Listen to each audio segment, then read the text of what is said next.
2024년 5월 10일 일요일 돈다방 미쓰리 시작하겠습니다. 자, 오늘 돈다방 미쓰리는 5월 13일부터 17일까지 이제 내일부터 시작되는 한 주 동안의 증시 분위기를 점검해 드린다고 했고요. 어제 살짝 맛보기로 전해드렸던 것처럼 다가오는 한 주 동안의 가장 중요한 경제지표, 바로 4월달 소비자 물가지표가 예정되어 있습니다. 모든 관심은 4월달 소비자 물가지표에 집중되어 있고요. 지금 현재로서 전문가들의 예상은 둔화되지 않았을까 하는 그런 분위기인 것 같습니다. 그래서 오늘 돈다방 미쓰리는요, 어제 약속드린 대로 5월 13일부터 5월 17일까지 한 주 동안 국내 증시, 뉴욕 증시 분위기 어떻게 될 것인가라는 것에 대해서 좀 맛보기로 냄새 좀 맡아보고, 무엇보다 지금 분위기에서 과연 전문가들 혹은 시장 투자자들이 어디를 바라보고 있고 무슨 짓을 하고 있는지 오늘은 그 부분에 대한 이야기를 좀 해드릴까 합니다.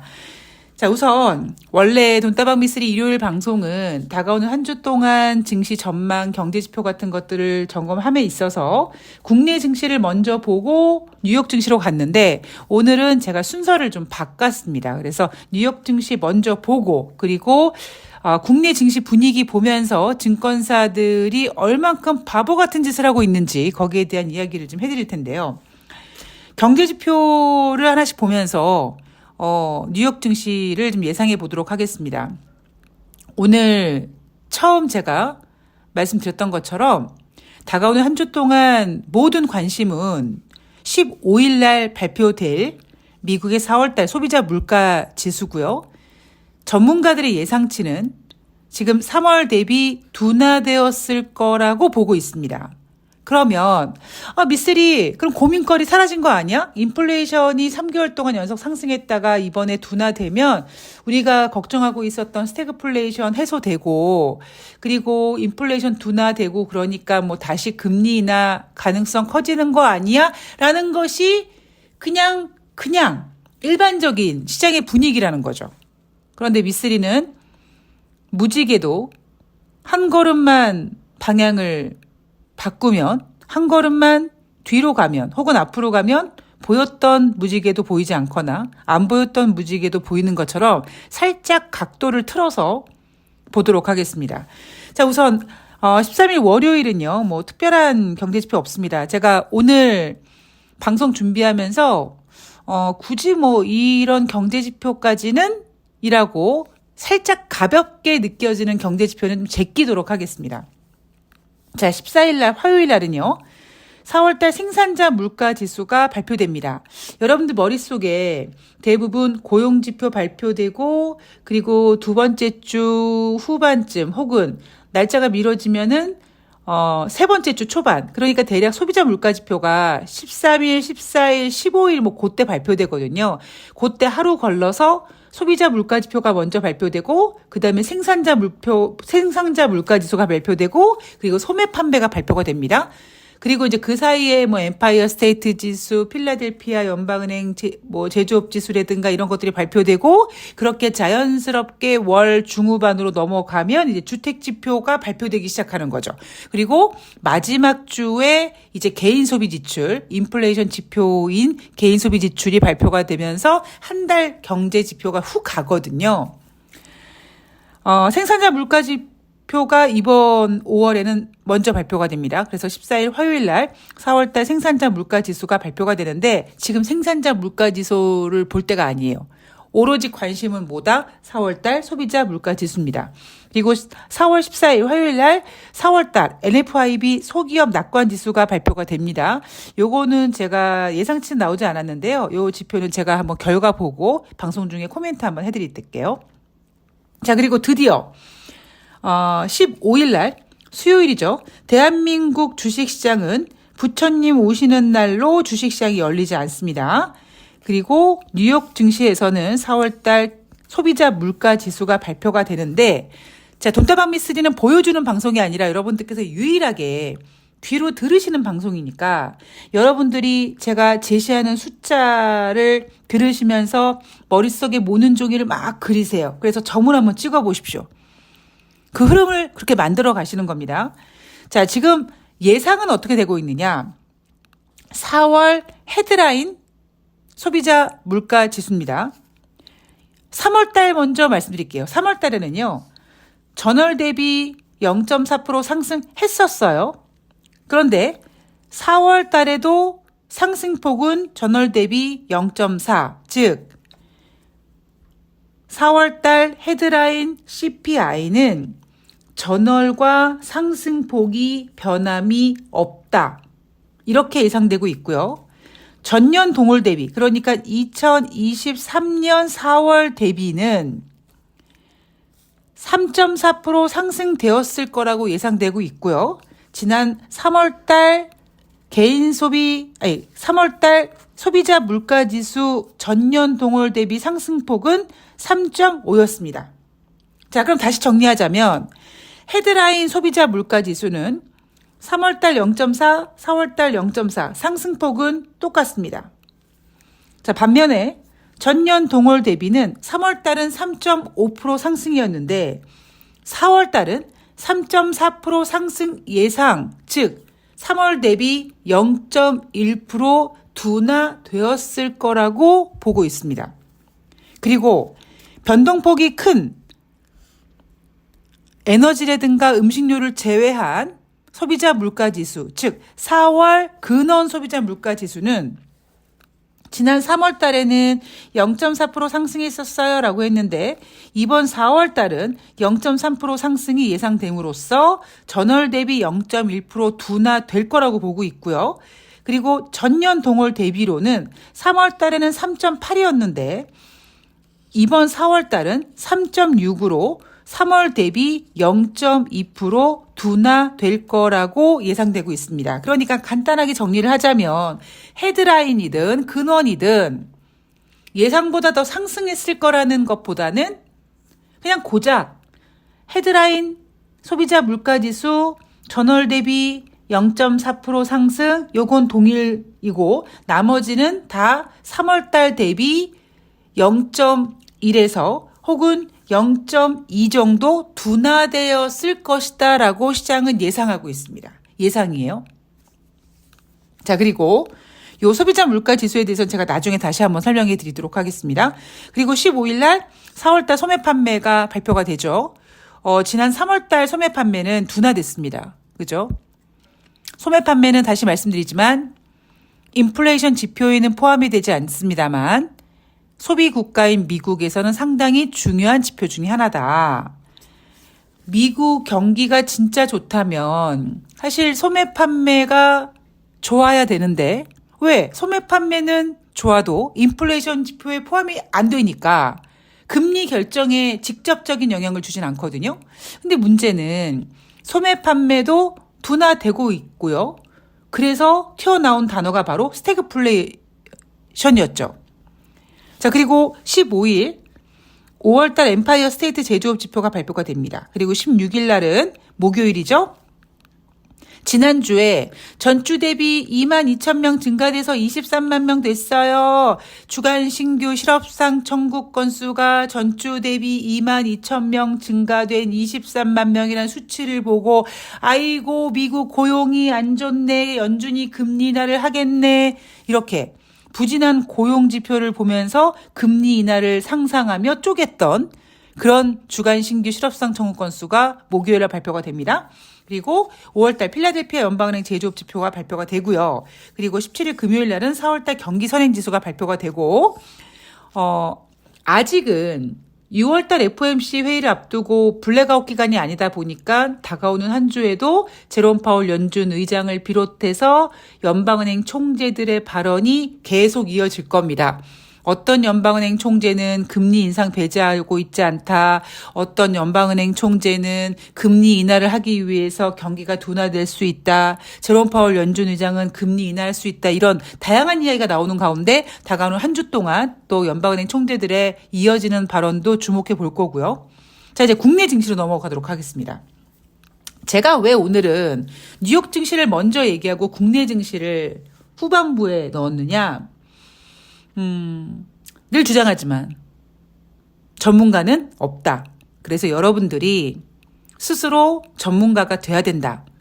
전문가라는 단어가 어울리진 않습니다만 그냥 여러분들 스스로 똑부러지게 지혜롭게 현명하게 여러분들의 자산을 지키고 최소한 허접한 것들이 나 금융 전문가네라고 타이틀 달고 그들이 길게 내미는 혀를 여러분들께서 들으시면서 소중한 돈을 잃으면 안 된다라는 것이 제가 돈다방 미스리를 진행하는 이유 중에 하나가 아니겠습니까?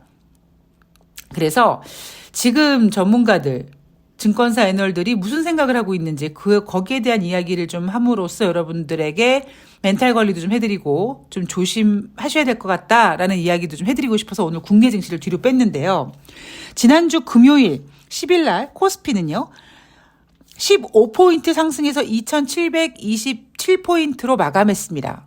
자, 종가만 봤을 때는 야 상승 마감했잖아 라고 좋아하실 수 있겠습니다만 장중에 변동폭 컸죠. 그 얘기는 15포인트 상승 마감했습니다만 장 초반에 상승했던 것보다는 좀 상승폭을 반납한 상태였습니다. 제가 지난주에 여러분들께 하루에 1% 넘는 변동성이 보여질 것이다 라고 예상해 드렸던 것처럼 단순히 금요일 종가 15포인트 상승해서 끝났어 와 좋아할 게 아니라 변동성이 좀 크네 라고 보셔야 된다 라는 거를 꼭 말씀드리고 싶습니다.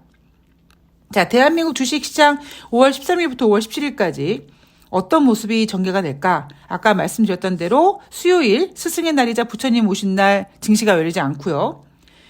다가오는 한 주 동안 박스권이냐 아니면 변동성이 높은 증시가 보여질 것이냐 뭐 이건데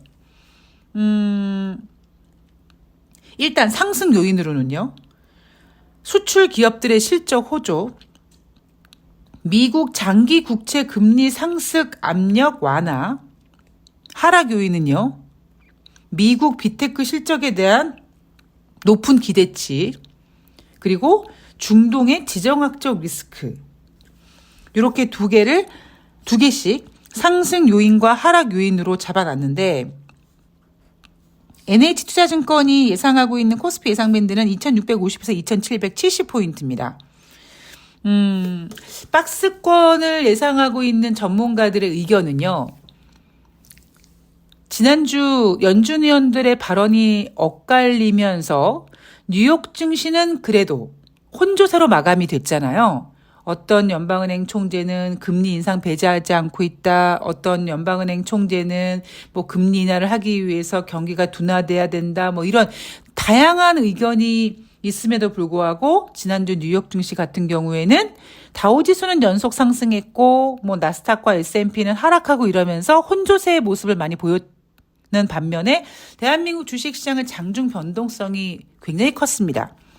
따라서 장중 변동성이 크지만 그래도 어느 정도 박스권을 유지하는, 그러니까 2,700포인트는 좀 지켜주고 뭐 장중에 1% 왔다 갔다 보이지만 그래도 2,700 유지하고 뭐 그러니까 뭐 변동성이 있는 박스권 장세를 예상하는 전문가들도 있고요. 또 어떤 전문가는 조금 더 높은 변동성을 예상하고 있는 전문가들도 있습니다. 그러니까 그냥 박스권이냐 아니면 높은 변동성이냐 이 두 가지 의견인데 박스권조차도 이 코스피 움직임 밴드가 얄쌍하게, 그러니까 거의 뭐 하루에 뭐 플러스 마이너스 5에서 10 왔다 갔다 그 정도가 아니라 위아래로 막 그 거의 1% 왔다 갔다 하는 변동성을 보이지만 그래도 박스권이라고 표현하는 전문가가 있는 반면에 높은 변동성, 그러니까 미쓰리가 표현하는 대로 하루에 1% 이상의 변동성을 높게 보는 전문가들은 높은 변동성이 나타날 거라고 보고 있는데 특이한 점은 뭐냐면 이 높은 변동성을 예상하는 전문가들이 왜 이렇게 높은 변동성이 보입니까? 라는 질문에 있어서 중국 경제 지표 때문에 그럴 수 있다라고 얘기합니다.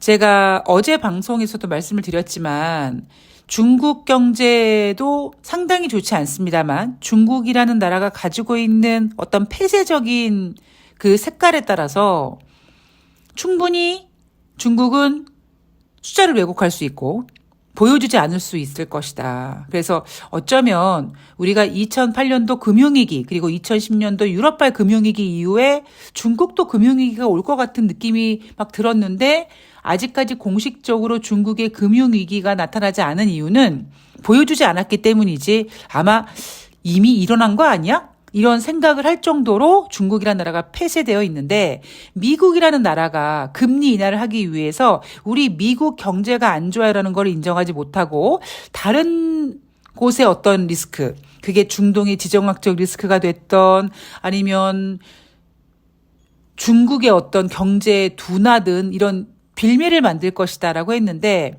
이번 주에 중국 경제 지표가 발표가 되는데 국내 애널리스트들은 중국 경제 지표가 만약에 부진하면 글로벌 경기 둔화 우려감이 커지면서 변동성을 보일 수 있다라는 식으로 얘기를 하고 있는 것 같습니다. 자, 전반적인 다가오는 한 주 동안의 증시 전망은요. 4월달 미국의 CPI가 앞서 말씀드렸던 것처럼 3월 대비 둔화되는 모습으로 예상이 됨으로써 디플레이션 기대 심리가 살아나고 있다고 합니다.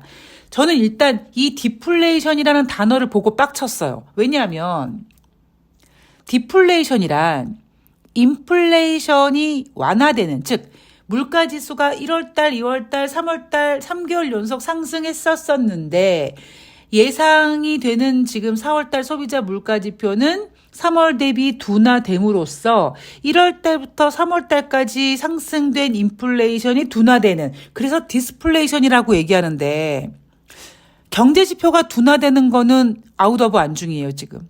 오히려 경제지표가 둔화되는 거는 금리 인하 기대감을 키우는 거죠. 그런데 무슨 경제가요 두부처럼 딱 잘라가지고 자 너는 물가야? 자, 너는 인플레이션이야? 너는 뭐 경제지표야? 이렇게 되는 게 아니잖아요. 스태그플레이션이란 그 두 가지가 막 서로 막 그냥 한 몸으로 막 그냥 침대에서 막 뒤섞는 것처럼 뒤죽박죽 막 섞는 그런 관계인데 그런 관계다 보니까 인플레이션은 유지되면서 경제지표는 부진한 게 스태그플레이션인데 지금 국내 증권사 애널리스트들이 보는 의견은 뭐냐면 4월달 미국의 소비자 물가지표가 둔화될 거기 때문에 디스플레이션의 우려가 완화된다. 근데 거기다가 경제지표가 둔화된다. 야, 금리 인하 기대감 있으니까 증시가 고할 거다라고 얘기하는 거죠. 이게요, 되게 언뜻 들으면 그럴듯하거든요. 여러분들 지난번 윤석열의 취임 2주년 기자회견 들으시면서 특히 외신 기자들의 질문에 얼렁뚱땅 지리멸렬 뭐 뒤죽박죽 뭐 술에 물 탄 듯 물에 술 탄 듯 막 얘기하는 게 그럴듯하게 들리는 것 같지만 건데기도 없고 내용도 없고 문장의 완성도도 없는 그런 것처럼 그냥 그런 분위기로 지금 전문가들이 예상을 하고 있는 겁니다. 디플레이션 기대 심리가 살아난다. 경기는 둔화되고 있는데 상관없어. 경기 둔화되는 거? 그럼 뭐 금리 인하 기대감 키우는 거지 뭐. 이렇게 딱 떼어놓고 분석하는 걸 보면서 제가 애널리스트들은 증시를 정확히 못 보고 있구나. 아니면 혹은 여러분 증권사들이 애널리스트들이 증시 안 좋다고 얘기하는 거 봤습니까? 대한민국 애널리스트들 매도 보고서 못 쓰잖아요. 그냥 뭐 보유, 비중 축소 썼다가 비중 축소 크게 못 씁니다. 예, 자주 못 씁니다. 그것처럼 여전히 국내 증권사들은 손님 떨어져 나갈까 봐. 나 증권 회사 이제 거래 안 해. 나 은행으로 갈 거야. 이럴까 봐. 아니야. 아직 주식 괜찮아요. 왜 이러세요? 어딜 가? 가지 마. 이렇게 개인들을 붙잡으려고 노력하는 것 같다라고 보고 있고요. 자, 제가 왜 이런 이야기를 하느냐.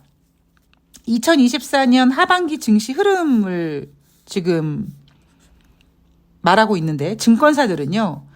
올해 하반기에 3천선 가능하다고 전망하고 있고요. 이렇게 3천선 가능하게 만드는 그 이슈가 뭐냐? 바로 미국의 금리 인하 여부라고 합니다. 그래서 대신증권 같은 경우에는 2,530에서 3,110. 자, 정신 차리시고요. 자, 신한금융투자증권 2,550에서 3,000. 현대차증권은 2,500에서 3,000. 상상이는 2,500에서 2,900. 하나증권 같은 경우에는 금리 동결한다면 2,950. 금리 인하한다면 3,100. 예, 정신줄 놓은 얘기하고 있고요. 이들의 공통점은 코스피의 밸류에이션이 상당히 매력적이라고 얘기하고 있습니다. 근데 저는 뭐라고 말씀드립니까? 금리를 인하하기 위해서는 금리가 인하될 수밖에, 금리를 인하할 수밖에 없는 그런 이슈가 탁 터져야 되고, 그러려면 증시가 한번 밀려나야 되고요. 그 상태에서 금리 인하가 딱 되면 3천 갈 수 있을까요? 안 된다고요. 코로나 때 코로나가 터지고 2천이 깨지면서 3,300을 넘길 수 있었던 가장 큰 이유는 뭐냐면 워낙 단기적으로 2천을 깼고요. 그러니까 골이 깊으니까 산이 높았던 거고요. 그리고 그때 돈이 엄청나게 풀려서 3천이 넘었을 수 있었던 건데 중요한 건 지금은 유동성 장세가 아니라는 겁니다. 그리고 제가 이 얘기를 앞으로 다시 한번 해드릴 텐데 오늘은 이제 방송 시간이 거의 끝나가니까 마무리 하나 더 해드리면 여러분 저는 그 누구보다도 인간 지표를 신뢰한다고 말씀드렸잖아요. 국내 증권사들이 이따위로 이렇게 하반기 증시 전망을 3,000, 3,100 이렇게 내놓고 있습니다. 요럴 때가 꼭 칠 때가 상당히 많아요. 아마 이게 2022년도에도 그런 적이 있었고요. 하여튼 이런 적이 많았었습니다. 얘네들이 이렇게 코스피 전망을 높여놓으면 그때가 고점이에요. 그리고 또 하나 제가 굉장히 가증스러워했던 부분이 뭐냐면 12일 한국예탁결제원 증권정보 포털에 따르면 5월 3일부터 5월 9월까지 개인 투자자들 중에 일명 서학개미라고 불리는 투자자들이 스타벅스 주식을 집중 매수했고 그들의 집중 매수는 물타기 하고 있는 거다. 뭐 이따위 기사를 봤습니다. 저는 돈다방 미쓰리 오래 들으시는 분은 아시겠지만 저는 뭐 동학개미, 서학개미, 일학개미 이따위 말장난 졸라 싫어하고요. 진짜 욕 나올 정도로 싫어하고요. 자, 서학개미 뭐 맨 처음에 뭐 했습니까? 뭐 테슬라를 서학개미가 엄청 사들였고 뭐 그다음에 엔비디아 엄청 사들였고 근데 이미 테슬라는 이제 마탱이 가고 있고 엔비디아도 마탱이 가고 있죠. 그러니까 뭘로 지금 들이대고 있습니까? 스타벅스로 들이대고 있습니다. 아, 나 스타벅스 갖고 있어. 나 서학개미야. 뭐 서학개미라고 하면 뭐 굉장히 무슨 명품계 디올백 하나 들고 있는 것처럼 뭔가 이렇게 품위 유지되고 막 이렇게 기품이 느껴지고 막, 응? 대단한 거 아니잖아요. 근데 자꾸 증권 바닥에서는요, 서학개미, 동학개미, 일학개미, 기타 등등의 이상한 말장난, 이런 단어들을 생성해내고요. 그렇게 개인 투자자들에게 소속감을 만들게 하고 그 소속감 속에서 개인들이 밀리지 않게 하기 위해서 야 다른 지금 서학개미들 스타벅스 사고 있잖아. 너는 뭐 하고 있니? 이런 식으로 바람몰이를 하고 있습니다. 이거 여러분 굉장히 위험한 거예요. 제가 증권 바닥에 정말 오랫동안 몸담고 있으면서 이따위로 개인 투자자를 희롱하고 농락하고 이용해 먹고 결국에 당하는 건 개인들입니다. 올해 하반기 3,000포인트 넘는다라고 보는 증권사가 대부분이지만 저는 그렇지 않고요. 지금 어느 때보다도 조심해야 될 때라고 저는 생각을 합니다. 자, 오늘 돈다방 미쓰리는 여기까지고요. 또 다가온 한 주 동안 또 꼼꼼하게 매일매일 잘 챙겨서 여러분들의 멘탈 관리에 도움이 될 수 있도록 하겠습니다. 저는 다음 방송에서 뵐게요. 고맙습니다.